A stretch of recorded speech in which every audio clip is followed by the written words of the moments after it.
बिस्मिल्लाहिर्रहमानिर्रहीम। आज दोबारा हम आपके सामने हाजिर हुए हैं। आज हमारा सेट टॉपिक जो है वो वही सेट है। लेकिन कल एक चीज़ मैं भूल गया था जो आज मैं समझा रहा हूँ यहाँ पे कि सेट में कभी रिपीटेशन नहीं होती।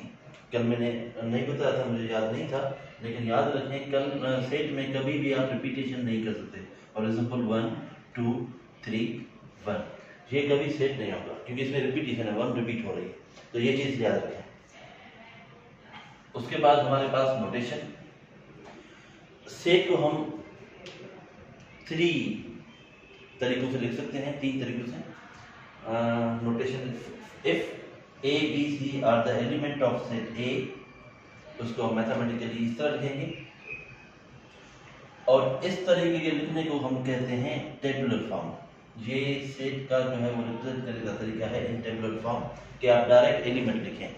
फॉर एग्जाम्पल 1 2 3 भी लिख सकते हैं, इवन आप नेम भी लिख सकते हैं, सनाउल्लाह, सैफुल्लाह, बदरुद्दीन, ज़ुहैब, वो भी लिख सकते हैं। इसके अलावा जो है वो डिफरेंट आप डायरेक्ट जो लिखना चाहें वो लिख सकते हैं। उसके बाद a set may also be described with the help of statement. For example इस सेट हमारे पास है जो कहता है the set of first 3 letter of English alphabet।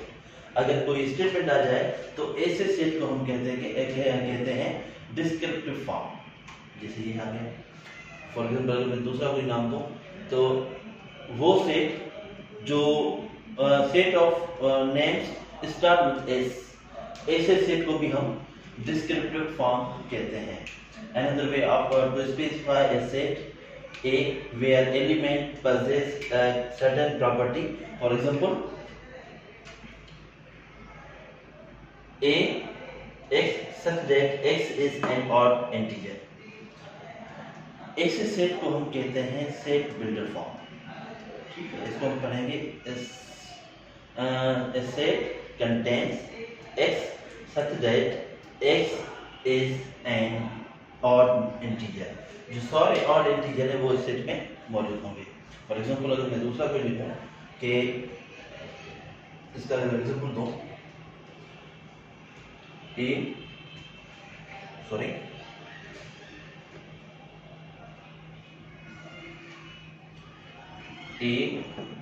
is equal to x such that x is belongs to odd। ऐसे भी हम set को लिख सकते हैं। इस फॉर्म को हम कहेंगे सेट बिल्डर फॉर्म। ठीक है, उसके बाद हमारे पास नल सेट है। आपके जहन में नल क्या आता है? नल मीन्स खाली, जैसे हम इसको खाली कहते हैं। नल सेट को हम फाइल से भी रिप्रेजेंट करते हैं या हम कर्ली ब्रैकेट खाली, उसको भी हम नल सेट कहते हैं। अगर आप ये लिखना चाहें, अगर इस तरह आप नल सेट लिखते हैं तो ये नल सेट नहीं होगा। इसमें एक एलिमेंट है जो जिसको हम फाइल कहते हैं, तो ये नल सेट नहीं होगा। बाकी ये जो दो हैं वो नल सेट कहलाते हैं। उसके बाद हमारे पास आती है फाइनाइट सेट। वो सेट जिसमें एलिमेंट फाइनाइट हो, ऐसे सेट को हम कहेंगे फाइनाइट सेट। फॉर एग्जांपल हमारे पास यहाँ पे देखें फाइनाइट एलिमेंट है ए बी सी, 3 एलिमेंट है जो फाइनाइट, तो ऐसे सेट को हम कहेंगे finite.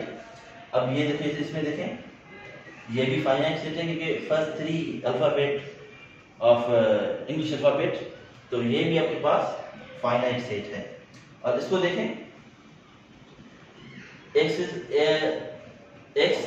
is an odd integer। अब ये क्या है? ये इनफाइनाइट सेट है।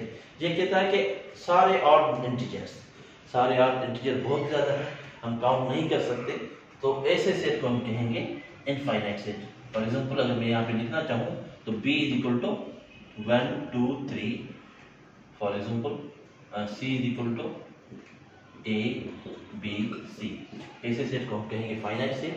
अगर मैं यहाँ पे लिखूँ b is equal to x such that x belongs to x for all x belongs to set of real, तो ये सेट कहलाएगा इनफाइनाइट सेट। उसके बाद इक्वल सेट क्या है? अगर दो सेट दोनों के नंबर सेम हो, एग्जैक्टली सेम हो, जैसे अगर मैं यहाँ पे लिखूं A इज इक्वल टू 1 2 3 और B इज इक्वल टू 2 3 1।